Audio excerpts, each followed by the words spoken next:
Je donne tout de suite la parole à Massimo D'Alema, ancien Premier ministre italien et le président de la FEPS.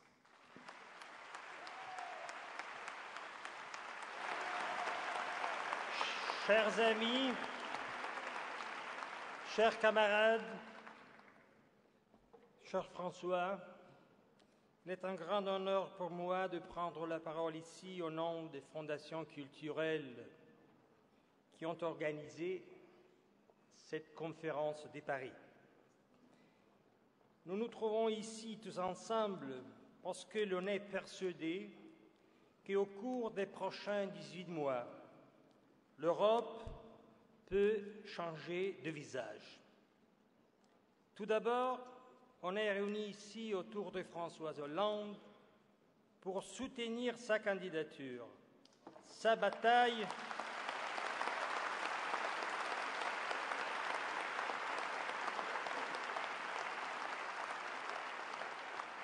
qui peut contribuer à changer la direction politique de l'Europe. En effet, le 22 avril en France, l'on entamera un chemin qui, par les élections politiques en Italie et Allemagne qui suivront, appellera presque 200 millions de citoyens au vote, au cœur de l'Union européenne, au cœur de la zone euro. 3 grands pays fondateurs qui peuvent non seulement changer leur propre guide politique national, mais celui d'un continent entier. C'est pour ça que nous tous, l'on a une grande responsabilité. L'Europe vit aujourd'hui l'une des crises les plus dures, les plus dramatiques. Il ne s'agit pas que d'une crise économique, financière et sociale. Il ne s'agit pas que du chômage en hausse dans de nombreux pays européens. On assiste à une crise de perspective, de vision, un manque d'élan et d'espoir qui touche des milliers de citoyens, des millions de citoyens européens, et notamment les plus jeunes. Et c'est aussi sur ce front que l'on doit travailler, les risques étant que la confiance de nos citoyens dans l'union politique même s'affaiblisse, se réduise peu à peu et qu'un sens de désillusion et de méfiance l'emporte. Le problème n'est pas l'Europe en soi. Le problème est cette Europe-ci guidée par des gouvernements conservateurs avec leur myopie et leur égoïsme.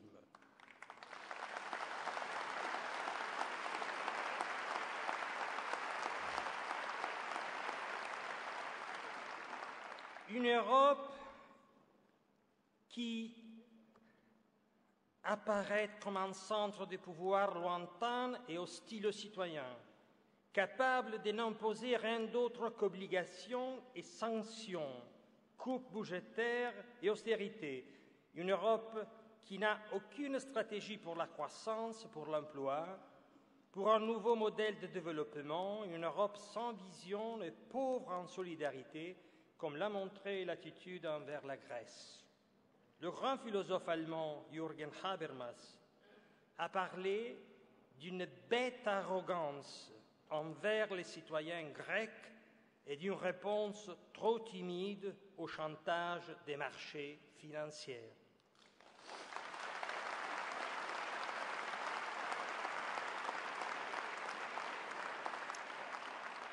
En adressant de manière critique la politique menée par le gouvernement de son propre pays, comme récemment l'avait fait Helmut Schmidt par de nobles paroles lors du congrès de la SPD. C'est à nous qu'il revient de changer le visage de l'Europe, de la rendre plus forte et plus unie en tant que capable d'une réponse efficace et généreuse à la crise économique. Nous, les progressistes, on ne peut pas se contenter de l'Europe des gouvernements. Nous, on veut une Europe démocratique, une Europe des citoyens. On ne peut pas se contenter de l'Europe de l'austérité, car on sait que si la rigueur budgétaire, bien que nécessaire, n'est pas associée à une politique de croissance, elle ne va finir que par engendrer chômage et récession, et de là davantage d'endettement pour les États nationaux. Nous savons bien que ce défi ne peut pas être relevé au niveau de nos États nationaux tout seuls. Cette conscience constitue la nouveauté la plus importante et ce n'est pas un cas si aujourd'hui les centres-gauches, les progressistes sont la force politique la plus européiste. C'est là parce que l'on est persuadé que seule une Europe forte, solidaire, unie, ouverte et projetée dans le futur sera en mesure d'affronter les tumultueux changements du monde. La globalisation même a entraîné une crise dramatique de la politique. Cela s'est produit car, tandis que l'économie et la finance se sont mondialisées, la politique n'a pas su franchir les frontières des États nationaux en restant prisonnière.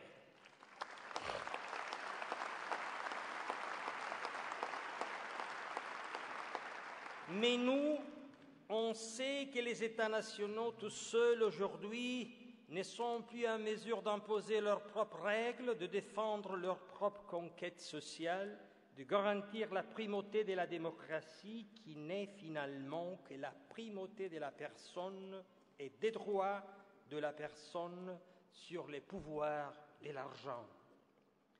Voilà pourquoi on est là pour dire que l'on veut une Europe plus unie et plus démocratique, dans laquelle les parlements élus par les citoyens aient un rôle central. On veut une commission qui soit l'expression de ce Parlement. On veut, en somme, une Europe qui ne soit pas qu'une réunion de chefs de gouvernement. Mais surtout,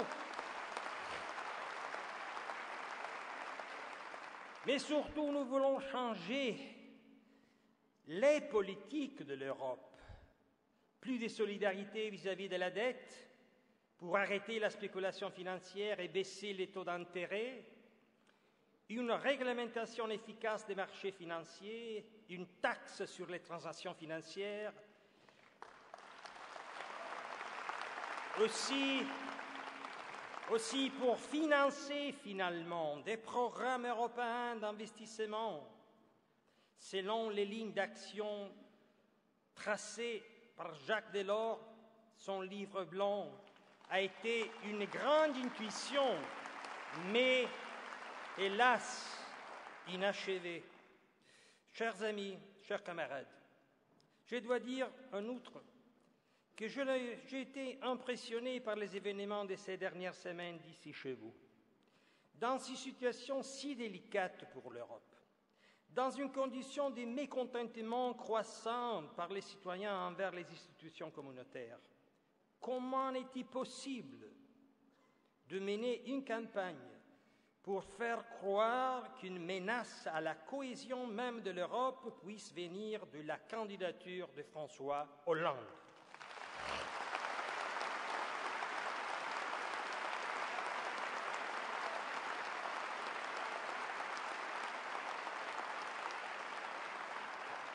Comment peut-on considérer une menace sa requête si forte d'un changement de route qu'il a posé avec raison au cœur de sa campagne électorale?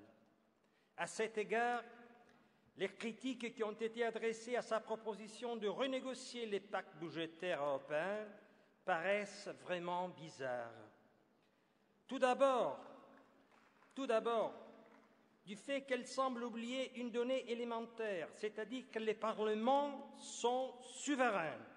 Et la ratification d'un traité, ce n'est pas un rituel. Deuxième, du fait que l'expérience de l'intégration européenne a déjà connu de nombreux cas et diverses formes de renégociation. En dernier lieu, et laissez-moi dire surtout, du fait que le droit souverain et inaliénable de la France de demander une renégociation constitue aussi une opportunité pour ceux qui ont su signer les traités, mais estime qu'il est tout de même indispensable de rééquilibrer les politiques européennes en conjuguant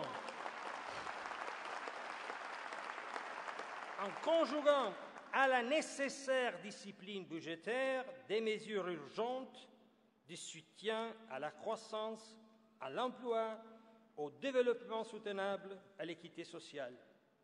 Et laissez-moi dire que, à propos des traités, j'aimerais aussi remarquer qu'il y a un autre candidat qui souhaite revenir en arrière, en remettant en cause l'Europe des droits et de la liberté de circulation.